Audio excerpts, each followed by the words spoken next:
और लगा निशाना इस कुत्ते पर। अब देखो छमिया, अगर अपने यार की जिंदगी चाहिए तो जरा कुछ नाच गाना दिखा दो हमको भी। नहीं! बसंती, इन कुत्तों के सामने मत नाचना। शाबा! क्या? एक पल और नखरा किया ना तो तेरे यार की खोपड़िया उड़ जाएगी।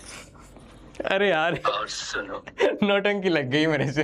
चलो ठीक है, माफ करो।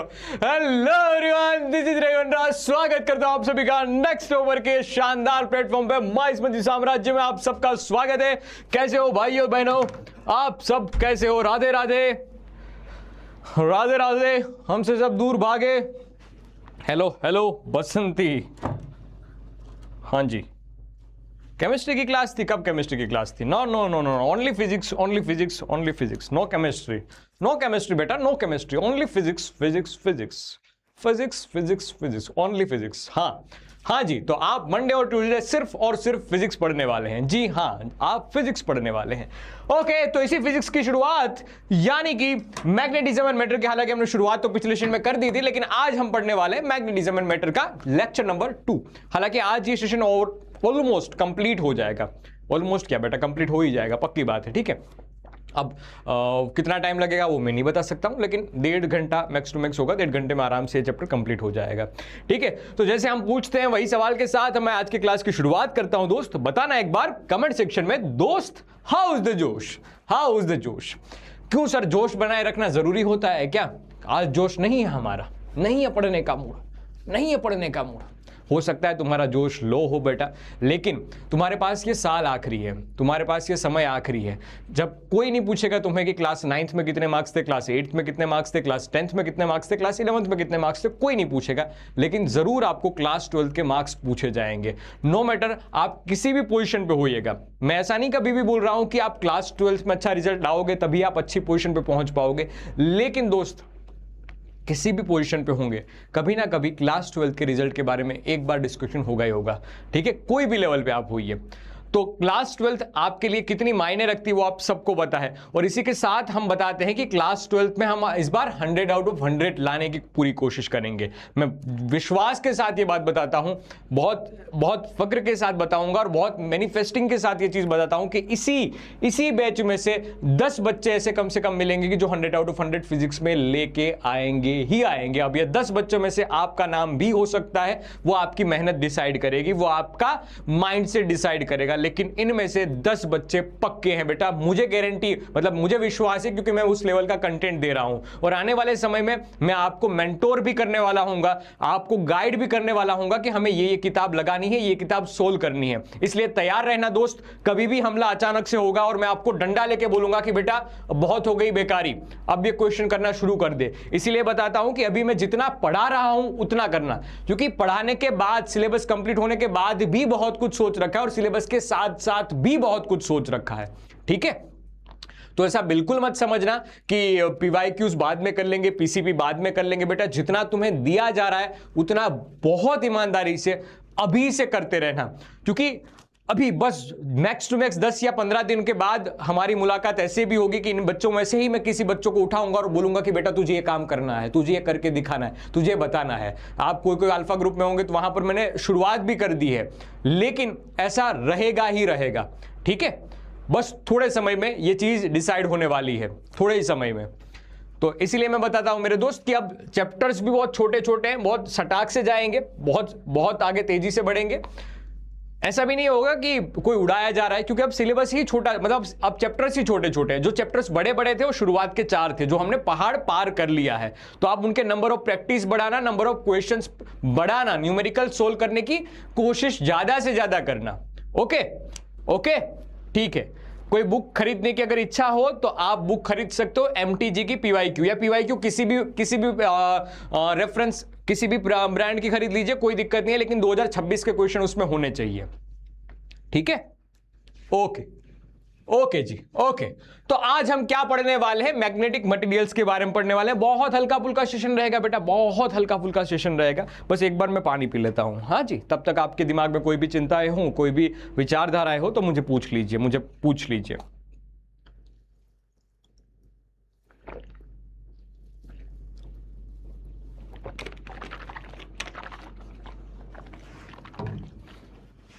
मैंने खरीद ली है। चलो बहुत अच्छा है, खरीदने से कुछ नहीं होगा, लेकिन दोस्त तुम्हें सोल्व भी डेली बेसिस पे करना है। हाँ जी, डेली बेसिस पे बेटा सोल्व भी करना है, तो इस चीज को ध्यान में रखना। ओके, ये पीछे चला जाएगा, ठीक है, यहीं रख देता हूं मैं।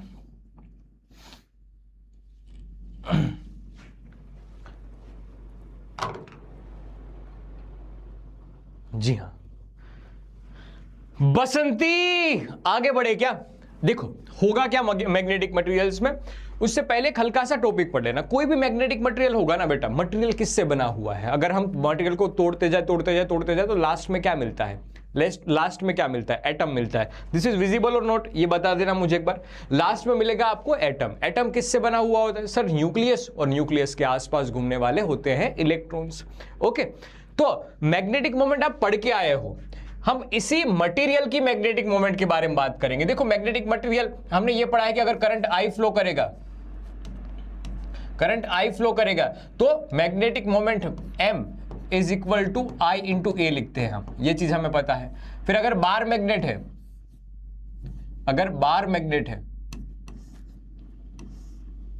तो ये नेगेटिव है, ये पॉजिटिव है, तो magnetic moment can be write as a छोटा m into distance between them, it's a 2a। तो ऐसे हमने लिखना सीखा है क्या? Magnetic moment. ठीक है, अब देखना, कोई भी मटेरियल होता है ना, तो उसमें मैग्नेटिक मोमेंट अलग अलग तरीके से होती है। जैसे कि ये इलेक्ट्रॉन है बेटा, ये इलेक्ट्रॉन है, वो इलेक्ट्रॉन क्या करेगा? स्पिन एंगुलर मोमेंटम करेगा। ये इलेक्ट्रॉन ऐसे खड़ा तो नहीं होगा बेटा, वो इलेक्ट्रॉन भी मोशन कर रहा होगा। वो इलेक्ट्रॉन भी अपने ऐसे, जैसे अर्थ अपनी ऑर्बिट पे ऐसे मोशन करती है, वैसे ही बेटा ये इलेक्ट्रॉन स्पिन मोमेंट कर रहा होगा, अपनी एक्सिस पे घूम रहा होगा। ठीक है, तो एक उसकी वजह से मैग्नेटिक मोमेंट मिलेगी। एक ये इलेक्ट्रॉन बेटा न्यूक्लियस के आसपास भी घूम रहा होगा, तो motion of electron in orbit, orbital angular momentum की वजह से हमें मैग्नेटिक मोमेंट मिलेगी। और तीसरा, न्यूक्लियस और इलेक्ट्रॉन के कॉम्बिनेशन की वजह से भी एक मैग्नेटिक मोमेंट मिलेगी। तो magnetic moment of the nucleus की वजह। तो इन तीन तरीके से हमें मिलती है एटम के अंदर, कोई भी मैग्नेटिक मटेरियल के अंदर एटॉमिक मैग्नेटिक मोमेंट। क्या मिलेगी? Atomic magnetic moment, net atomic magnetic moment इस तीन रीजन की वजह से मिलती है। कौन कौन से रीजन होंगे देखना, याद सुनना, ये 3 पॉइंट आपको बस लिखने आने चाहिए। न्यूक्लियस का डायग्राम ड्रॉ करना, मटेरियल के अंदर मैग्नेटिक मोमेंट किस वजह से होती है। तो तीन वर्ड्स अगर आप सही सही लिख के आ जाओगे, फिर इसके आगे पीछे आप जोड़ देना अपने हिसाब से स्टेटमेंट, ये सही लगेगा। ठीक है, सही हो जाएगा। ओके सर, अब देखना, हम ज्यादातर है ना स्पिन वाले के लिए काउंट करेंगे। जैसे कि अगर कोई अकेला इलेक्ट्रॉन है, जैसे कि He लिख लूं या H लिखूं, H एग्जाम्पल समझना, H हो गया, इसका एग्जाम्पल एक हाइड्रोजन हो गया। हाइड्रोजन के पास क्या है? एक इलेक्ट्रॉन है बेटा, एक इलेक्ट्रॉन है। तो एक इलेक्ट्रॉन जब घूमेगा ना, तो अनपेड इलेक्ट्रॉन की वजह से एक मैग्नेटिक मोमेंट रहती है, ऐसे घूमेगा। तो अनपेड की वजह से एक एटॉमिक मोमेंट रहती है, एटॉमिक मैग्नेटिक मोमेंट रहती है। तो इस केस के लिए मैं बोल सकता हूं कि एटॉमिक मैग्नेटिक मोमेंट है। अनपेड इलेक्ट्रॉन है, जोड़ी में नहीं है बेटा, अकेला है, तो एटॉमिक मैग्नेटिक मोमेंट मिलेगी आपको, जीरो नहीं मिलेगी, कुछ मिलेगी। लेकिन वहीं पे अगर मैं H2 लिखता हूं, तो बेटा देखो, यहां दोनों के इलेक्ट्रॉन एक दूसरे में भागीदारी हो गए, एक दूसरे की भागीदारी हो गई। ठीक है, तो एक इलेक्ट्रॉन ऐसे घूम रहा होगा, तो ऊपर की तरफ मैग्नेटिक मोमेंट, दूसरा इलेक्ट्रॉन नीचे की तरफ उल्टा घूम रहा होगा, तो ऐसे मैग्नेटिक मोमेंट। सर, तो इसका रिजल्टेंट क्या हो जाएगा? रिजल्टेंट नेट जीरो हो जाएगा। तो अगर पेड इलेक्ट्रॉन है दोस्त, ये He भी लिख सकता हूं मैं, हाइड्रोजन हीलियम, दोनों इलेक्ट्रॉन पेड है। इसकी इलेक्ट्रॉन स्ट्रक्चर तो आपको पता होगा ना, 1s2 2s2 2p6 ऐसे करके लिखते हैं। याद है ना वो चीजें? याद है, ऐसे लिखा करते थे, केमिस्ट्री में पढ़ा होगा आपने। ये 1s2, फिर ये 2s2, ये 1s2, फिर ये 2s2, फिर ये 2p6, इसके 3 डब्बे, 1 2 3, ऐसे 3 डब्बे बनाते हैं। तो अगर उसमें एक अकेला सिंगल इलेक्ट्रॉन बच रहा है, दोस्त, ठीक है, तो उसकी वजह से एटॉमिक मोमेंट होगी। लेकिन अगर दो जोड़ी में है, दोनों के दोनों ऐसे पेड इलेक्ट्रॉन है, ठीक है, दोनों के, तो एक ऊपर की तरफ एक नीचे की तरफ ऑर्बिटल मोमेंट होगा, तो एटॉमिक मोमेंट बेटा जीरो मिल जाएगी, एटॉमिक मोमेंट जीरो हो जाएगी। देखो तो ध्यान से, तुम्हें इतनी बात समझ में आ रही है? जो चीज मैंने लिखी हुई है ना यहां पर, वही चीज मैंने एक्सप्लेन की है। देखो तो ध्यान से, क्या यहां तक की बात समझ में आई है? बहुत सुंदर, कोई तेज नहीं हो रहा ना।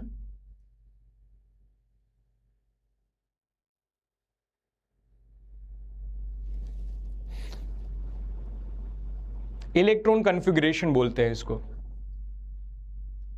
ऑफ-बाउ रूल भी कहते हैं इसको, ठीक है।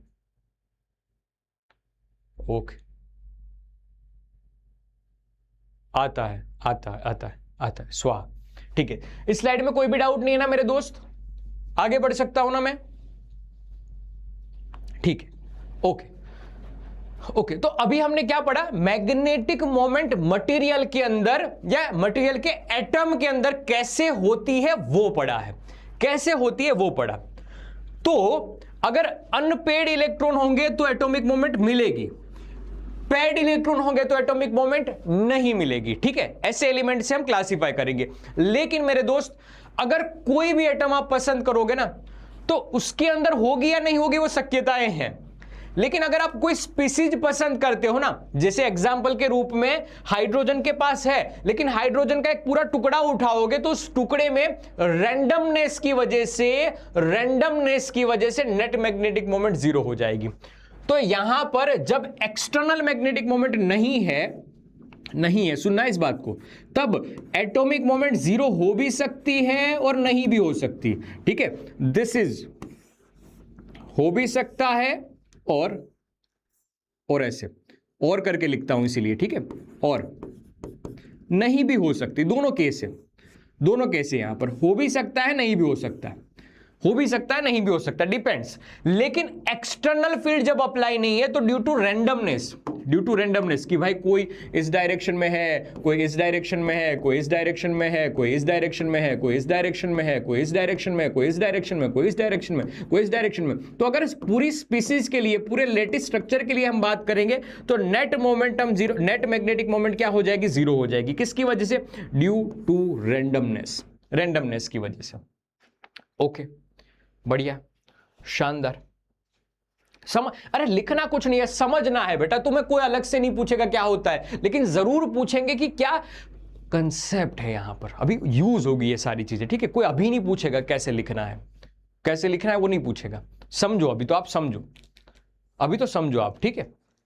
ओके, अब हमने एक्सटर्नल फील्ड लगा दी। देखो, जब तक मैं तुम्हें बोलूंगा नहीं कि क्वेश्चन सोल्व करने हैं, तब तक तुम्हारे अंदर ऐसी थोड़ी आत्मा आएगी बेटा कि हमें क्वेश्चन सोल्व करने हैं। जब तक मैं तुम्हें पढ़ाऊंगा नहीं 5वां चैप्टर, जब तक तुम्हें थोड़ी आत्मा आएगी कि मैं मुझे पढ़ना है।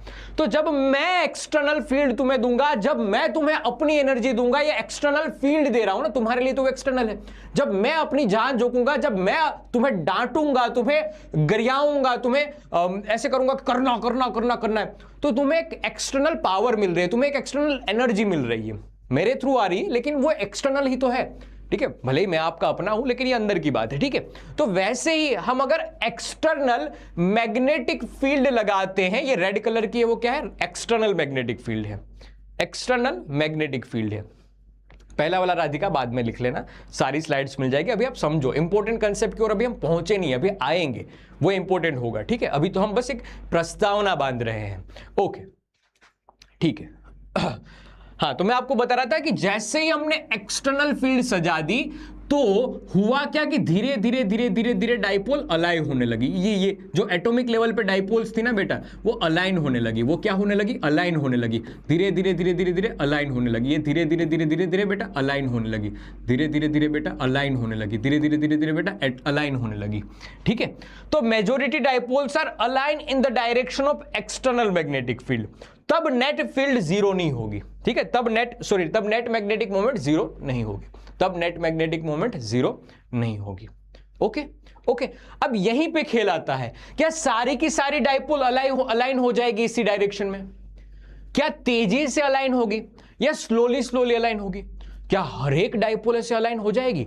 कोई ऐसा तो नहीं है तुम्हारी तरह कि नहीं सर तुम मुझे इस डायरेक्शन में धक्का दोगे, तुम मुझे क्वेश्चन सोल्व करने के लिए बोल रहे हो, मैं क्वेश्चन सोल्व ही नहीं करूंगा, आज से ऐसा सीना तांग के सामने आ जाऊंगा, जैसा मुझे बोलोगे मैं उसका उल्टा ही करूंगा। कोई होता है ना, ऐसा भी तो होते हैं। तो ये उल्टा भी तो कोई करेगा। हाँ, ठीक है, तो यहां पर ही सारा का सारा नेचर छिपा हुआ है मटेरियल का, और यहीं से कहानी शुरू होती है, यहीं से इंपॉर्टेंट पार्ट शुरू होगा कि कोई ऐसा होगा कि जो एक्सटर्नल फील्ड की डायरेक्शन में तुरंत अलाइन हो जाएगा, कोई ऐसा होगा कि जो एक्सटर्नल फील्ड की डायरेक्शन में धीरे धीरे धीरे अलाइन होगा। ठीक है, कोई ऐसा होगा कि जो एक्सटर्नल फील्ड की डायरेक्शन में अलाइन होगा ही नहीं, उल्टा अपोजिट अलाइन हो जाएगा, उल्टा अपोजिट अलाइन हो जाएगा। तो ये सारी चीजें नेचर पे डिपेंड करेगी कि वो सामने वाला कैसी कैटेगरी का है, कैसा इंसान है। ठीक है, देखो कोई होगा वो तुरंत अलाइन हो जाएगा, कोई ऐसा होगा कि जो धीरे धीरे अलाइन होगा, कोई ऐसा होगा कि अलाइन तो छोड़ो मैं तो अपोज करूंगा। ये विलन रहा। समझ में आई? ये छोटी छोटी बात समझ में आई? क्या छोटी छोटी बात समझ में? मेरे लाल क्या ये तुम्हें छोटी छोटी बात समझ में आई? तुम अपने एग्जाम्पल से समझ पाए हो क्या? एक्सटर्नल फील्ड मेरा डांटना, रवि सर की डांट, रवि सर की डांट, डांट ऐसे लिखते हैं ना, डांट या गरियाना, गरियाना की क्वेश्चन सोल्व कर, क्वेश्चन सोल्व कर। ठीक है, ये मैंने बोला। अब यहां पर नेचर होगा, कोई ऐसा होगा हां सर करता हूं, अरे सर करता हूं ना, और ये नहीं करूंगा। समझ में आई? तीनों कैटेगरी समझ में आई? फेरो मतलब अब भी देता हूं, अब भी करता हूं। ये एटीट्यूड में करता हूं ना, आराम से, जैसे होता है ना,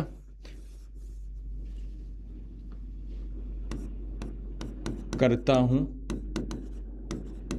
आराम से।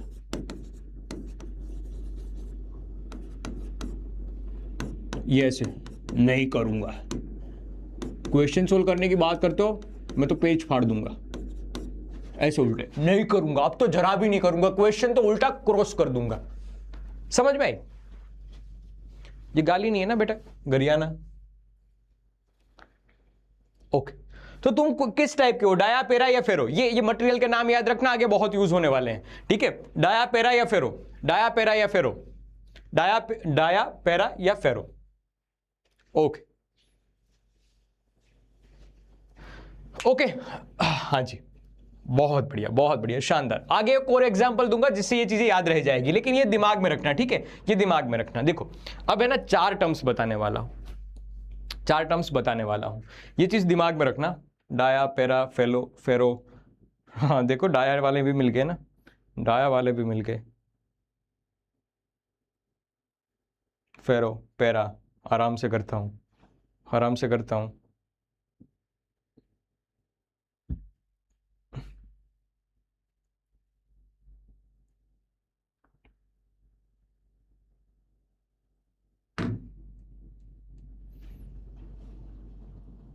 ठीक है, देखो अब है ना, मैं इसके टेक्निकल टर्म्स में जाने वाला हूं, मैं इसके टेक्निकल टर्म्स में जाने वाला हूं।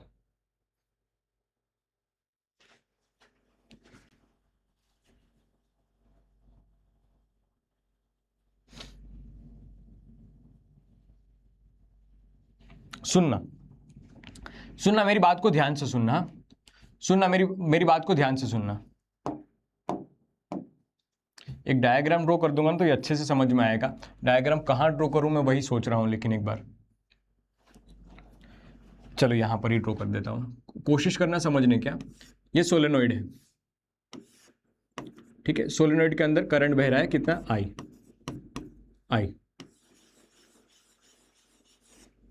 ठीक है, ये आई करंट बह रहा है, आई करंट बह रहा है। मैग्नेटिक फील्ड मान लीजिए ये ऐसे ही जा रहा है, तो ये मैग्नेटिक फील्ड सजा रहे हैं, या किसी भी तरीके से करंट आई बह रहा है यहां पर।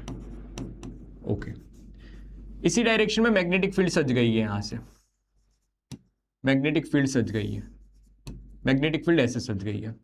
इस मैग्नेटिक फील्ड का मूल्य कितना होगा, म्यू नॉट एन आई। क्या आप ये सब बात जानते हो? क्या आप सब जानते हो? म्यू नॉट एन आई। कल करूंगा का ऑप्शन नहीं है क्या? नहीं है। अरे यहां पर आ जाओ, अरे वापस आ जाओ बेटा, वो एग्जांपल छोड़ो, अब यहां पर आ जाओ। ये इंपॉर्टेंट बात शुरू होने जा रही है, इंपॉर्टेंट बात शुरू होने जा रही है। क्या किया, आपके पास था मैग्नेटिक मटेरियल, आपके पास था ये मैग्नेटिक मटेरियल, देखो ये मटेरियल है आपके पास, ये रहा मटेरियल। मटेरियल किसके अंदर रखा हुआ है, इसके अंदर रखा हुआ है। ओके, आपने रखा हुआ है इस मटेरियल को इस सोलेनोइड के अंदर। सोलेनोइड क्या काम करेगा, सोलेनोइड इसको मैग्नेटाइज करने की कोशिश करेगा, सोलेनोइड इसको मैग्नेटाइज करने की कोशिश करेगा। ठीक है बेटा, सोलेनोइड इसको मैग्नेटाइज करने की कोशिश करेगा। सोलेनोइड की वजह से कितनी फील्ड अप्लाई होगी, सोलेनोइड की वजह से कितनी फील्ड अप्लाई होगी। तुम मेरी बात समझ पा रहे हो कि नहीं समझ पा रहे हो यार, ये बताओ ना, तुम मेरी बात समझ पा रहे हो। देखो ये है आपके पास एलिमेंट, ये क्या है, मैग्नेटिक मटेरियल। क्या है ये, मैग्नेटिक मटेरियल। ये तुम्हारे पास क्या है मेरे लाल, ये मैग्नेटिक मटेरियल है। क्या है ये चीज, ये मैग्नेटिक मटेरियल है। समझना इस चीज को, हाँ, बहुत प्यार से बता रहा हूं बेटा, बहुत प्यार से बता रहा हूं, बहुत प्यार से बता रहा हूं। ये क्या है तुम्हारे पास, मैग्नेटिक मटेरियल है। ओके, इस मैग्नेटिक मटेरियल को हमें मैग्नेटाइज करना है, हमें इसको मैग्नेट बनाना है। मैग्नेट बनाना है तो हम क्या करेंगे, इसके आसपास ऐसे सोलेनोइड जैसे ऐसे अरेंजमेंट लगा देंगे, जैसे सोलेनोइड लगा दिया। ठीक है, ये सोलेनोइड लगा दिए, इसमें से करंट हमने आई फ्लो करवाया, इस करंट की वजह से एक मैग्नेटिक फील्ड मिली होगी, जिस मैग्नेटिक फील्ड को मैं लिख सकता हूं, ये magnetic field B is equal to mu naught N I. यहां तक की बात समझ में है तो बेटा स्वाहा लिखना। अब एन आई को है ना मैं कंबाइन रूप से H लिख देता हूं, तो ये बन जाएगा mu naught into H, mu naught into H. क्या लिखेंगे, mu naught into H. Okay, बढ़िया है यहां तक की बात। ये H मैंने कॉमन लिख दिया। अब क्या है बेटा, एक कांस्टेंट मान लीजिए, एक कांस्टेंट मान लीजिए। ठीक है, तो आपको एक चीज पता चल गई यहां पर कि H की वैल्यू क्या होगी, H की वैल्यू क्या होगी, H की वैल्यू क्या होगी sir, H is equal to N into I. Okay, H is equal to N into I. अब मैं अगर दूसरे को, ये पहले को और थर्ड वाले को कंपेयर करूं तो मुझे फॉर्मूला मिलेगा ऐसे, B is equal to mu naught into H. Okay sir, ये एक दूसरा फॉर्मूला मिल गया। तो H की वैल्यू हम ऐसे भी तो लिख सकते हैं, H is equal to magnetic field divide by mu naught, magnetic field divide by mu naught. Okay, यहां तक की बात भी समझ में आई। और इसी H को हम कहते हैं मैग्नेटाइजिंग फील्ड इंटेंसिटी। इसको लिखते हैं कैसे हैं, बाय डेफिनेशन कैसे लिखते हैं, तो ratio of the ratio of magnetizing field to the permeability of a free space। अब मैग्नेटाइजिंग फील्ड क्या है, मैग्नेटाइजिंग फील्ड मतलब भाई इस मैग्नेटिक मटेरियल के टुकड़े को, ये मैग्नेटिक मटेरियल का जो टुकड़ा है ना बेटा, ये मैग्नेटिक मटेरियल का जो टुकड़ा है, ये रहा मैग्नेटिक मटेरियल। ये मैग्नेटिक मटेरियल के टुकड़े को मैग्नेटाइज कौन कर रहा है, ये सोलेनोइड में जो करंट बह रहा है और उस करंट की वजह से प्रोड्यूस होने वाली मैग्नेटिक फील्ड। तो ये मैग्नेटिक फील्ड मैग्नेटाइज कर रहा है इस मैग्नेटिक मटेरियल को, इस मटेरियल को, इस वजह से उसका नाम खास रख दिया है मैग्नेटाइजिंग फील्ड, कि हम अप्लाई कर रहे हैं। ठीक है, ये बाहर से अप्लाई होने वाली एक्सटर्नल टाइप है। क्या है, एक्सटर्नल टाइप है। क्या याद रहेगा ये, क्या याद रहेगा ये, ठीक है। ये एक तरीके से क्या बताएगा, जितना अच्छा H होगा ना वो अच्छी खासी एबिलिटी बताएगा, कि जितना अच्छा खासा H उतनी अच्छी खासी मैग्नेटाइजिंग फील्ड। ठीक है, तो हम ऐसा बताएंगे sir it is measure of a ability of an external magnetic field, की एक्सटर्नल मैग्नेटिक फील्ड की कितनी औकात है। जैसे कि मैं तुम्हें गरियाऊंगा प्यार से, ए बेटा क्वेश्चन सोल्व कर रहे, ए बेटा क्वेश्चन सोल्व कर ले, दोनों में फर्क है ना, तो दोनों की एबिलिटी अलग है। अगर मैं बोलूंगा प्यार से क्वेश्चन सोल्व कर लेना बेटा, तो हो सकता है तुम में से 5 बच्चे सोल्व करने के लग जाए, लेकिन मैं बोलूंगा ए क्वेश्चन सोल्व कर, तो फर्क है बेटा, एबिलिटी वहां पर बढ़ जाएगी, सामने वाले की कन्विंस करने की, सामने वाले को काम करवाने की एबिलिटी बढ़ जाएगी। हालांकि डांट से है, प्यार से भी करवा सकता हूं, लेकिन बस बात इतनी सी है। ओके, तो मैग्नेटाइज मटेरियल मतलब ये पता चलेगा कितनी अच्छी से एबिलिटी, कितने अच्छे से एक्सटर्नल फील्ड है वो मैग्नेटाइज कर सकता है। ओके, बढ़िया। किस किस चीज पे डिपेंड करता है, H कहां पर किस पे डिपेंड करता है, तो चीज याद रखना कि depends on magnetic field independent. ये किससे, ये इंडिपेंडेंट होता है नेचर ऑफ मटेरियल। इसको मटेरियल के साथ कोई लेना देना नहीं, बेटा ये तो सोलेनोइड का पार्ट है, ये ग्रीन वाले सोलेनोइड का पार्ट है बेटा। मैग्नेटिक मटेरियल का अब तक मैंने कोई भी बात बताई ही नहीं, मैग्नेटिक मटेरियल की अब तक मैंने कोई भी बात बताई ही नहीं है, तो ये मैग्नेटिक मटेरियल के नेचर के ऊपर डिपेंड नहीं करता। देखो ये पार्ट कंप्लीट हुआ, तुम्हें 2 फॉर्मूले मिले हैं, बड़े बड़े 2 फॉर्मूले मिले हैं, बाकी ये चीज तो पता थी तुम्हें। देखो तो एक बार क्रिस्टल क्लियर? आधी आधी स्लाइड पे क्वेश्चन पूछ रहा हूं बेटा, देखो डेप्थ देखो।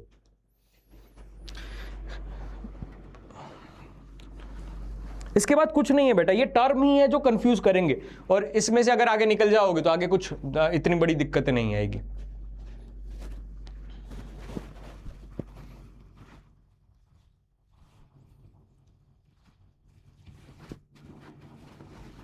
Okay, mu naught N I बेटा सोलेनोइड में आता था, ये magnetic field due to solenoid होता है, magnetic field due to solenoid होता है। किस पे डिपेंड करता है बेटा? नेचर ऑफ मटेरियल पे डिपेंड नहीं करता है, इंडिपेंडेंट है, ठीक है, नॉट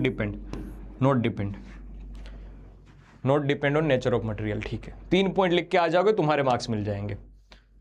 सेकेंड पॉइंट बताता है कि कितनी अच्छी से मैग्नेटाइजिंग कर सकता है। एन आई को ही हमने एच बोला है, ये एच को ही, ये एन आई को ही हमने एच बोला है, ठीक है, ये एन आई को ही हमने एच बोला है।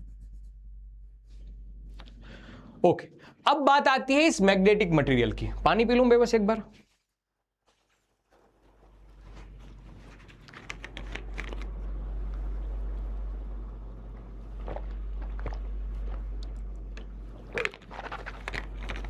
देखो, अब बात आती है इस मैग्नेटिक मटेरियल की। देखो, ग्रीन वाला हिस्सा राइट साइड गया है, अब येलो वाला हिस्सा इस तरफ आएगा।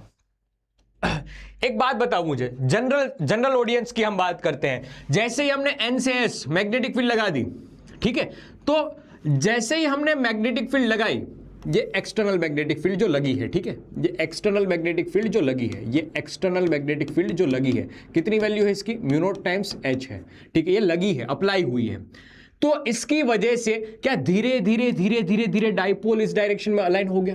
क्या धीरे धीरे धीरे धीरे धीरे धीरे धीरे धीरे डाइपोल इस डायरेक्शन में अलाइन होने की कोशिश करेंगे, ठीक है, ऐसे ऐसे ऐसे फिर ऐसे फिर ऐसे फिर ऐसे फिर ऐसे ऐसे अलाइन होने की कोशिश करेगा? यस और नो, यस और नो, डाइपोल धीरे धीरे धीरे धीरे अलाइन होने की कोशिश करेगा। इसमें कोई नई बात थोड़ी है बेटा, ये धीरे धीरे धीरे डाइपोल अलाइन होने की कोशिश करेगा। हाँ जी, करेगा सर। अब उसी की बात करेंगे कि कितना अलाइनमेंट होगा, कितना अलाइनमेंट होगा, ठीक है, कितना अलाइनमेंट होगा। शैलेश, इतनी जल्दी है 12th पढ़ने की? नीलम यादव, बेटा शैलेश क्या हुआ है? हाँ, तो ये बताता है हमें कि पर वॉल्यूम कितनी मैग्नेटिक मोमेंट नेट देखने को मिली है। पर वॉल्यूम नेट मैग्नेटिक वॉल्यूम कितनी देखने को मिली है, ये पर वॉल्यूम कितना पोल मैग्नेटाइजेशन हुआ है पर वॉल्यूम। हाँ बेटा, पर वॉल्यूम कितना मैग्नेटाइजेशन हुआ है, नेट मैग्नेटिक मोमेंट कितनी मिली है, इसी को हम कहते हैं इंटेंसिटी ऑफ मैग्नेटाइजेशन। इसको एच से भी रिप्रेजेंट करते हैं और कई किताबों में इसको एम से भी रिप्रेजेंट किया जाता है। याद रखना बेटा, इंटेंसिटी ऑफ मैग्नेटाइजेशन को आई से रिप्रेजेंट किया जाता है, उसको एच से रिप्रेजेंट करते हैं। इसका एक और फॉर्मूला भी होता है, इसको number of turns per volume per length, number of turns per length, n छोटा एन लिखते थे वो, और I magnetising current, I M से रिप्रेजेंट करते हैं। आई एम को मैग्नेटाइजिंग करंट कहते हैं। मैं लिख देता हूं यहां पर आई एम मैग्नेटाइजिंग करंट के नाम से जानते हैं, ठीक है। ध्यान से देखना, क्या नेट मैग्नेटिक मोमेंट, इसके लिए बात की हमने, नेट मैग्नेटिक मोमेंट कितनी आई, वो पर volume divide by volume is equal to intensity of magnetisation, जिसको हमने आई से रिप्रेजेंट किया है। ओके है, देखो यही चीज लिखी है कि net magnetic moment per unit volume, इसी को हम क्या कहेंगे, इंटेंसिटी ऑफ मैग्नेटाइजेशन कहेंगे। ये क्या बताएगा कि हाउ मच, कितनी फील्ड अप्लाई होने पे मटेरियल कितना मैग्नेटाइज शो करेगा, कितना शो करेगा, वो किस चीजों पे डिपेंड करेगा, ये नेचर ऑफ मटेरियल पे डिपेंड करेगा, मटेरियल के नेचर के ऊपर ये चीज डिपेंड होगी। और सर ये टेम्परेचर पे भी डिपेंड करेगी, जितना अच्छा खासा टेम्परेचर होगा, टेम्परेचर जितना अच्छा खासा होगा बेटा उतना मैग्नेटाइजेशन कम हो जाएगा। ये उल्टा चलता है, रैंडमनेस बढ़ जाएगी ना, जैसे टेम्परेचर बढ़ेगा बेटा रैंडमनेस बढ़ जाएगी, रैंडमनेस बढ़ेगी, रैंडमनेस बढ़ेगी, रैंडमनेस जैसे ही बढ़ेगी बेटा आई की वैल्यू घट जाएगी, इंटेंसिटी ऑफ मैग्नेटाइजेशन कम हो जाएगा। देखो तो ध्यान से इस स्लाइड में कोई भी डाउट? तो बेसिकली मैंने तुम्हें दो ही फॉर्मूले बताए हैं, तुम ध्यान से सुनो तो बेसिकली मैंने तुम्हें दो ही फॉर्मूले बताए हैं, एक ये वाला फॉर्मूला बताया है और एक ये वाला फॉर्मूला बताया है, ये डब्बा बना के, बस और कुछ खास नहीं बताया है, और कुछ खास नहीं बताया है। ठीक है, ओके ओके, ठीक है, ध्यान से। अब मैग्नेटिक ससेप्टिबिलिटी के बारे में बात समझना, थोड़े से 4 टर्म्स है, बस 4 ही ऐसे थोड़े हल्के फुल्के से टर्म्स हैं जो थोड़े कंफ्यूज करेंगे। ये मैग्नेटिक परमिबिलिटी पता होता है, मतलब इसमें कोई घबराने की बात नहीं है, सबको पता है, ये सबको पता है, सबको पता है, इसमें कोई घबराने वाली बात ही नहीं है। पहले इसको निपटा लेते हैं, ध्यान से देखना। मैग्नेटिक परमिबिलिटी क्या होती है? मैग्नेटिक परमिबिलिटी क्या होती है? जैसे कि मैं अगर एक सिंपल साधारण सा एक मैग्नेट ड्रॉ, ये सोलेनॉइड ड्रॉ करता हूं, इसके अंदर मैग्नेटिक मोमेंट कितनी होगी? इसके अंदर मैग्नेटिक मोमेंट कितनी होगी? अगर करंट आई फ्लो कर रहा है तो magnetic moment can be write as a B is equal to mu naught into H, ऐसा लिखेंगे। ठीक है, सही है सर, ओके। और अगर इस मटेरियल के अंदर, इस सोलेनॉइड के अंदर मैं एक मटेरियल भी रख दूं, मटेरियल भी रख दूं,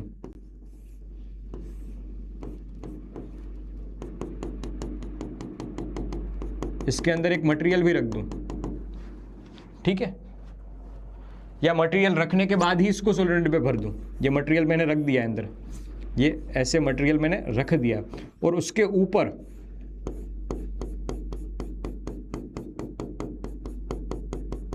मैंने ऐसे वायरिंग की है, मैंने ऐसे सोलेनॉइड से जोड़ा है इसको,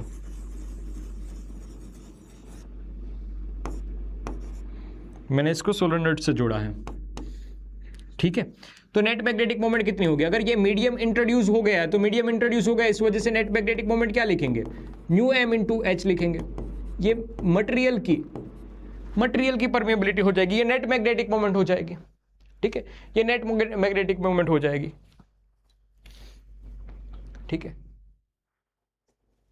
ओके, हाँ।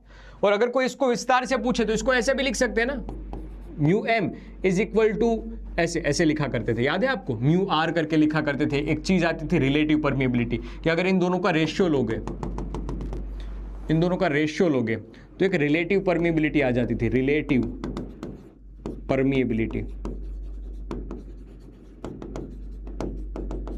Relative permeability mu R is equal to क्या होता था? Mu M divide by mu naught. तो म्यू एम की वैल्यू हम वहां से लिखते थे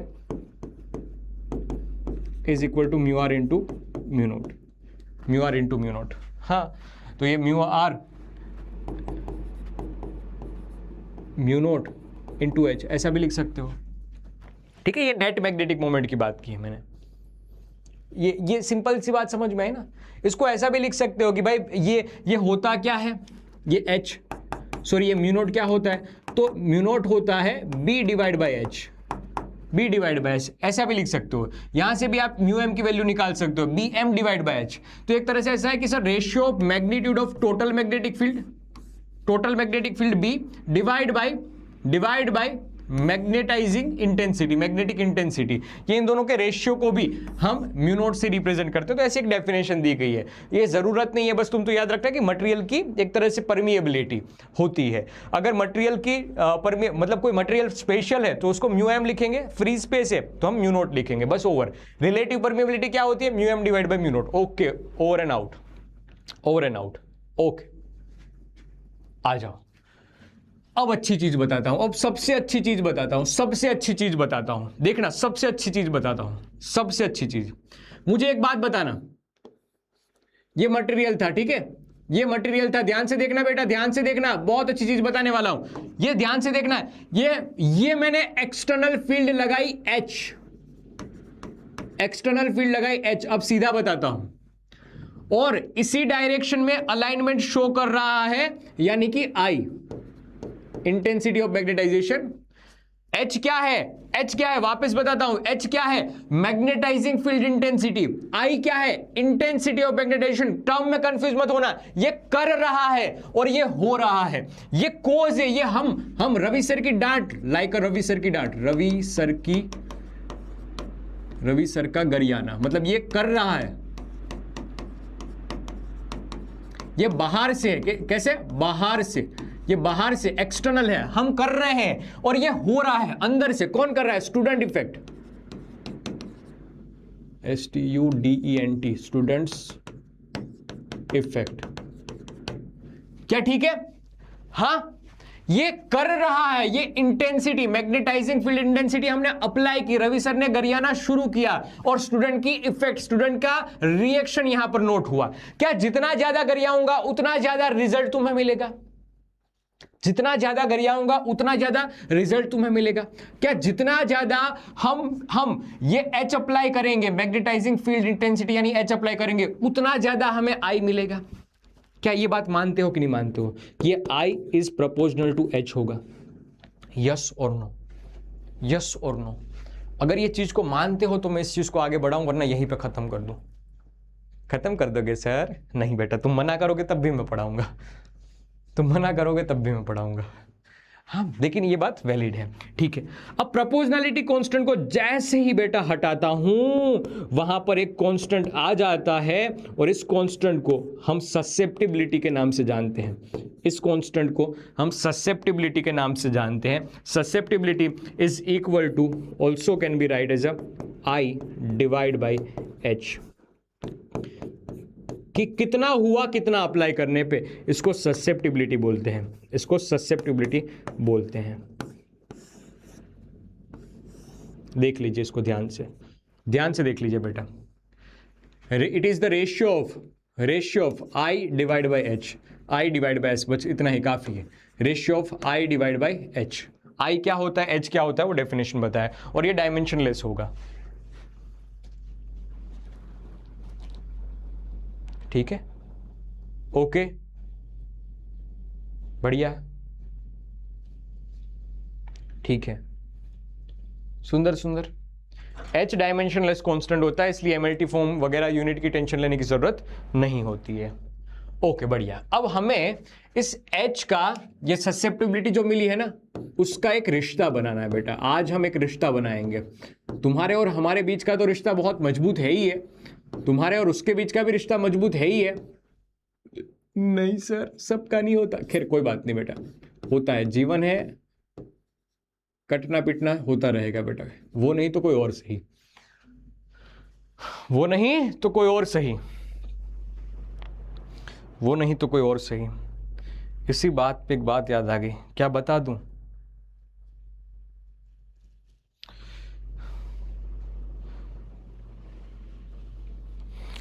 इसी बात पे एक बात याद आ गई, बता दूं?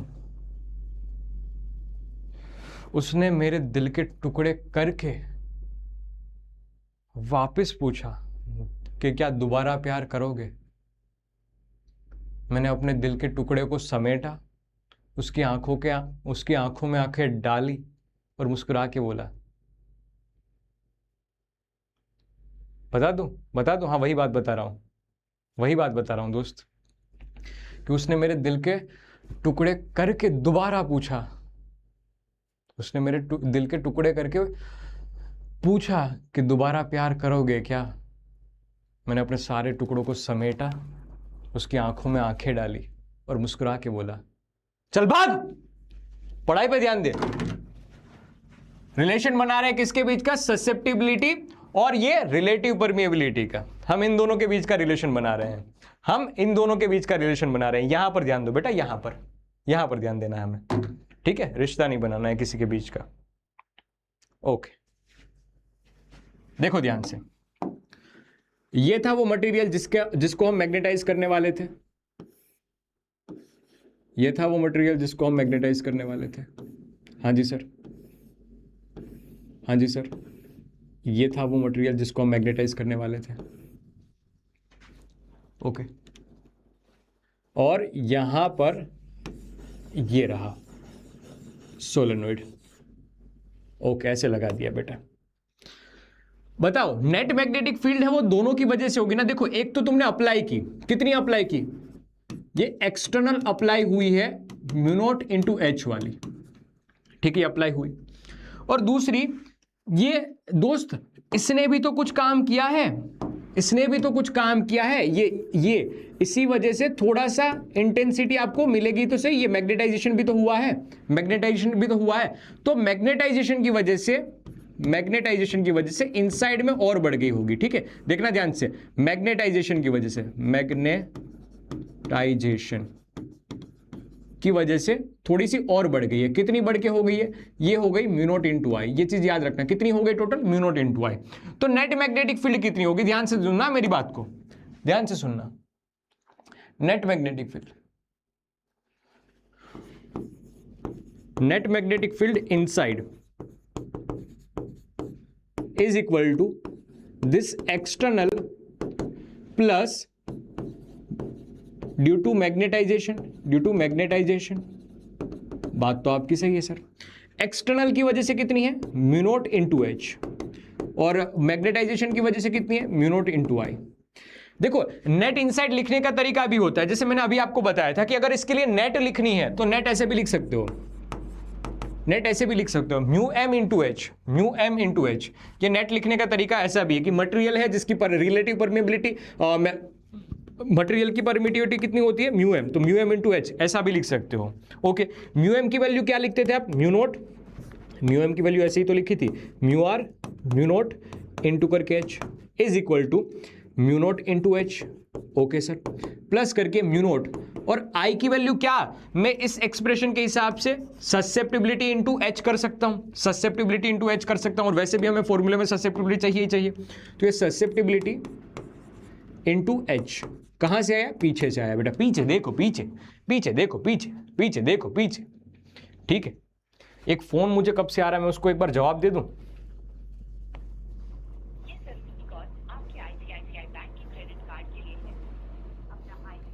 ये रिकॉर्डेड था, अगर कोई लोग बोलता ना बेटा आज तो इतना गरिया था, क्योंकि मुझे आधे घंटे से फोन कर रहा है, आधे घंटे से फोन कर रहा है।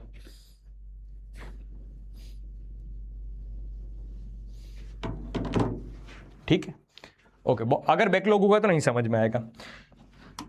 देखो, म्यू नोट कैंसिल आउट हो जाएगा, और क्या बचेगा? मेरे ख्याल से एच भी कैंसिल आउट बन जाएगा। बचेगा क्या? सर सिर्फ और सिर्फ बचेगा यहां से mu R is equal to, यहां से कुछ नहीं, मतलब 1 प्लस करके ससेप्टिबिलिटी का आई एम। लो, फॉर्मूला बन गया। ये फॉर्मूला पूछा जा सकता है 2 मार्क्स में, इस चीज को याद रखना। डेरिवेशन है ये, हल्का फुल्का सा एक लौता डेरिवेशन है बेटा इस चैप्टर का, एक लौता डेरिवेशन है कि जो पूछा जा सकता है। देख लो ध्यान से।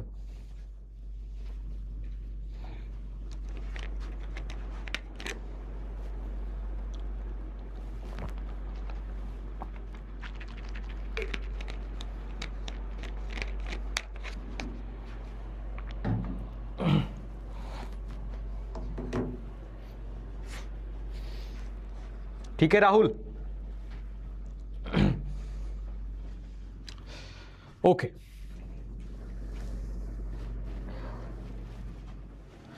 अब ये क्वेश्चन एक होमवर्क में दे देता हूं, same to same exercise number, मतलब इसी एनसीईआरटी में एक्सरसाइज नंबर 5 का क्वेश्चन है। सारी चीजें दे रखी है, देखो एच निकालना होगा तुम्हें, सब कुछ चीजें दे रखी है, सब कुछ चीजें दे रखी है, सब कुछ। अगर चाहो तो अभी 5 मिनट भी पूरा नहीं होगा, पूरा करवा देता है। एक सोलेनोइड है, has a core material with relative permeability. Relative permeability मतलब म्यू आर दे रखा है, देखो पढ़ो इसको अच्छे से। रिलेटिव परमिबिलिटी 400 दे रखी है।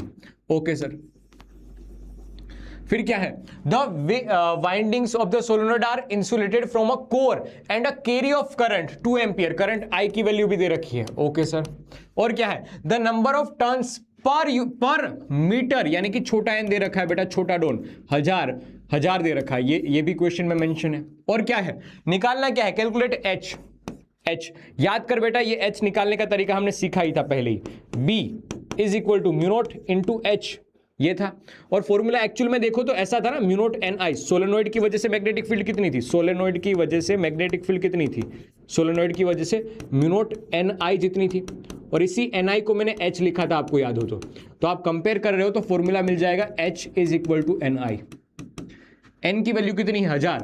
आई की वैल्यू कितनी है? आई की वैल्यू बेटा 2000। एन का यूनिट क्या हो जाएगा, टर्न्स पर मीटर, आई क्या है एम्पियर में, तो एम्पियर पर मीटर इसका यूनिट हो जाएगा। क्या लिख सकता हूं मैं ऐसा?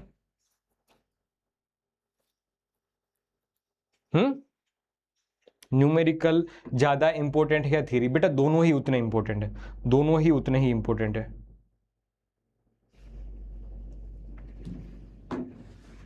ओके, यूनिट क्या होगा ध्यान से, turns per length, turns per length यानी मीटर आएगा, और आई यानी एम्पियर में होता है, आई एम्पियर में होता है ना करंट, तो एम्पियर पर मीटर यूनिट हो जाएगा। ओके, बी, बी यानी मैग्नेटिक फील्ड, मैग्नेटिक फील्ड मतलब यही वाला ऑप्शन, तो बी इज इक्वल टू, ध्यान से देखना, बी नेट मैं ऐसा लिख लूं mu M into H. Mu M की वैल्यू तो हमें नहीं पता, तो हम क्या लिखेंगे, relative permeability, relative permeability, mu naught यानी फ्री स्पेस की परमिएबिलिटी इंटू करके एच। म्यू आर कितनी दे रखी है 400, फिर ये 4 पाई इंटू 10⁻⁻⁷, और एच की वैल्यू कितनी आई दोस्त 2000। जो भी आएगा बेटा वो टेस्ला में। सी ऑप्शन, ये एम लिखा हुआ है बेटा, लेकिन ये इंटेंसिटी ऑफ मैग्नेटाइजेशन है, आई है ये, ठीक है, मैंने जो पढ़ा है वो आई है, क्योंकि दो बार सिंबल मिक्स ना हो जाए ना, इसलिए मैंने आई से रिप्रेजेंट किया था। क्या आपको याद है कि आई की वैल्यू मैंने लिखवाई थी ससेप्टिबिलिटी इंटू एच, और ससेप्टिबिलिटी को हम लिख सकते हैं म्यू आर -1, याद है बेटा? म्यू आर की वैल्यू सर 400, 400 -1 मतलब 399, 399 इंटू करके एच, एच की वैल्यू कितनी हो जाएगी दोस्त 2000, और सेम यूनिट जो इसका था एच का था वही एम्पियर इंटू मीटर, क्योंकि ससेप्टिबिलिटी का कोई भी यूनिट नहीं होता है। डी और last magnetising current I M, ये सबसे इंपॉर्टेंट बेटा, यहां पर कंफ्यूजन होता है। तुम्हें अगर जान के ऐसा लग रहा है कि क्या ही क्वेश्चन है, क्या ही क्वेश्चन है, फॉर्मूला वाला है, 50% क्वेश्चन जो फॉर्मूला हमने रटे थे वही तो है, लेकिन इसीलिए तो मैंने फॉर्मूला रटवाने में आपको टाइम दिया था, फॉर्मूला समझाने में इतना टाइम दिया था। पागल थोड़ी हूं बेटा, मुझे पता है यहां से क्वेश्चन आते हैं। अगर 3 फॉर्मूले के लिए तेरा मास्टर जी अगर आधा घंटा ले रहा है तो फॉर्मूले मामूली नहीं होंगे, ये फॉर्मूले मामूली नहीं होंगे। ये सीबीएसई में पूछा हुआ सवाल है, और सीबीएसई में आ भी सकता है वैसा सवाल है। भले ही तुम्हें फॉर्मूला बेस्ड लग रहा है, लेकिन ये सैंपल पेपर में भी आया हुआ क्वेश्चन है, इसलिए मैं बहुत आराम से इस फॉर्मूले में चला हूं, क्योंकि ये फॉर्मूले कंफ्यूजन क्रिएट करते हैं। तुमने आज पढ़ लिए, तुम्हें समझ में आ गया होगा शायद, और नहीं आया होगा तो 15 मिनट बाद रिवाइज कर लोगे वापस क्लास के बाद, तो समझ में आ जाएगा, सारे क्लियर हो जाएंगे। लेकिन 2 दिन बाद वही बार ये सेम फॉर्मूले पढ़ोगे बेटा, कंफ्यूजन होने लग जाएगा, इसलिए बहुत आराम से पढ़ाया है। डी ऑप्शन मैग्नेटाइजिंग करंट, याद कर बेटा, लिखवाया था आई इज इक्वल टू करके लिखवाया था number of turns into magnetising current n I, ऐसा लिखवाया था, I is equal to n into I. तो आई की जो भी वैल्यू आएगी वो लिखेंगे, और एन की वैल्यू लिखेंगे, तो एन की वैल्यू 2000, और ये आई एम, फिर यहां से आई एम निकाल लेना, जो भी आएगा बेटा एम्पियर में।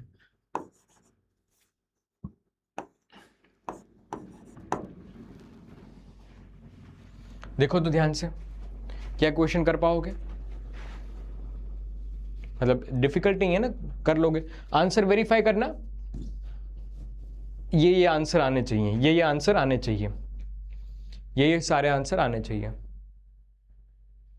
ठीक है, ओके।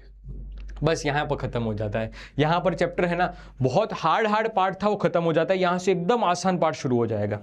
लेकिन उससे पहले एक मुझे सवाल का आंसर देना। देखो बेटा, ये है डब्बा, डब्बे के साथ मैंने बांध दी है रस्सी। अगर मैं डब्बे को घुमाऊंगा तो क्या डब्बा गिरेगा? नहीं गिरेगा ऑब्वियसली। लेकिन अगर मैं इस डब्बे के अंदर बॉल रख दूं और फिर इसको घुमाऊं तो क्या ये गिरेगा? जब ये ऊपर जाएगा गिरेगा? क्या लगता है आपको, गिरेगा? क्या लगता है आपको, गिरेगा?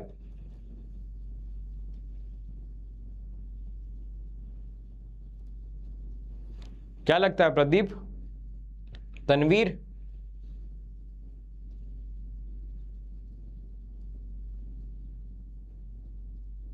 नहीं गिरेगा बेटा, ये तो गिर गया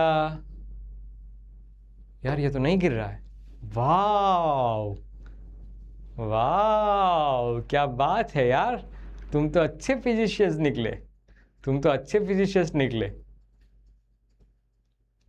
तो अच्छे फिजिक्स पढ़ने वाले बच्चे निकले यार, वाह यार। लेकिन मैं अगर इसमें पानी डाल दूं तो क्या होगा?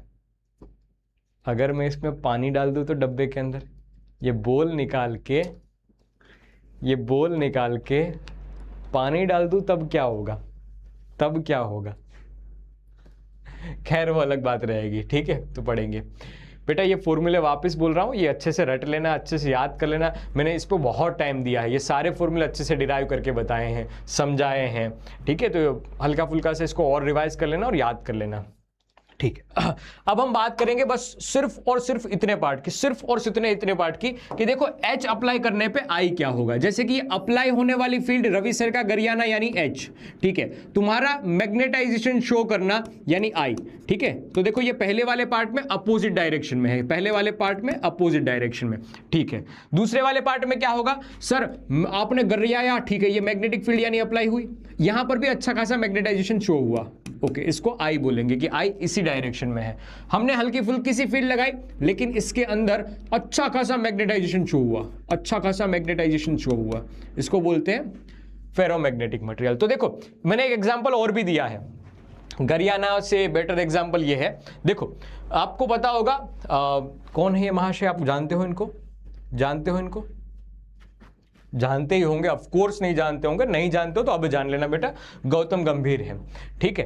तो इनका मतलब वैसे मोस्टली नेचर ऐसा माना जाता है कि वो कोई भी चीज में ऐसा करे नहीं नहीं, जैसे होता है ना, तुम्हारी दोस्त कोई होगी किसी भी बात पे नहीं नहीं नहीं नहीं, पानी पूरी खाओगे नहीं, छोले भटूरे खाओगे नहीं, सब्जी रोटी खाओगे जरा भी नहीं, तो ऐसे हर बात पे नहीं नहीं नहीं नहीं नहीं नहीं वाला नेचर। तो जैसे ही H अप्लाई की, एक्सटर्नल फील्ड अप्लाई की, ये इसने अप्लाई किया, मैं अलाइन नहीं हूं, मैं किसी भी डिसीजन पे अलाइन नहीं हूं, तो ऐसा हल्का सा लेकिन रिपल शो करेगा, हल्का सा लेकिन रिपल शो करेगा, ठीक है, ओके ओके। दूसरा पोलाइटली, ठीक है, ऐसा कर ले क्या? हाँ जी कर लो।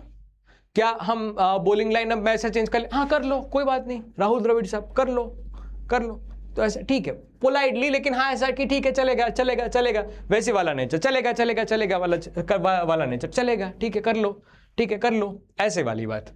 और यहां पर फुल सपोर्ट हमें ये, अरे कर बेटा कर, क्या छक्का मार लूं? सामने वाला ऐसा पूछता है ना, कैसे कि विकेट इतनी ही बची है, क्या मैं धुआंधार खेल लूं या विकेट संभाल? अरे खेल बेटा, खेल, खेलने के लिए तो आया है। फुल सपोर्ट बेटा, फुल सपोर्ट, कोई रोक टोक नहीं, फुल फुल करो, तुम करो।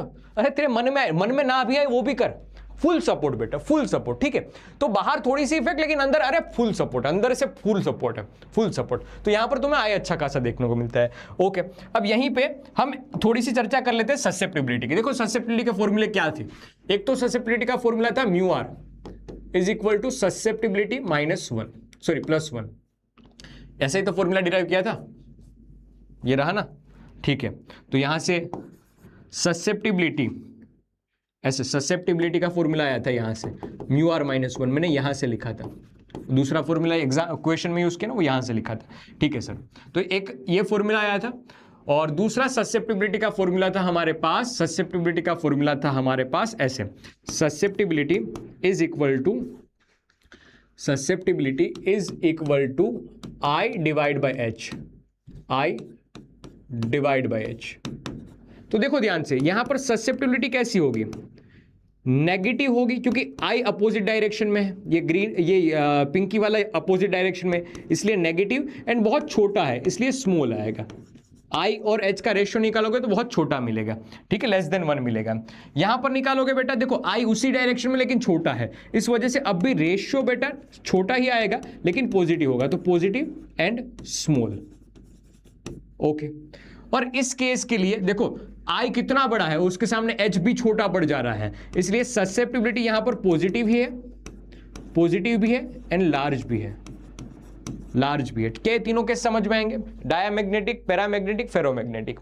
इसमें कोई भी समझाने की जरूरत, मतलब मेरे ख्याल से कोई भी ऐसी चीज नहीं है जो तुम्हें पता नहीं होगी इसमें, बस इसके छोटे छोटे पॉइंट समझने हैं और खत्म हो जाएगा चैप्टर, कंप्लीट हो जाएगा चैप्टर। जैसे कि मैं डायामैग्नेटिक की पर्टिकुलर बात करूं बेटा, तो एक्चुअली में इसके अंदर कोई भी पेड इलेक्ट्रॉन नहीं है, इसके पास एटॉमिक मैग्नेटिक मोमेंट भी नहीं है, ठीक है।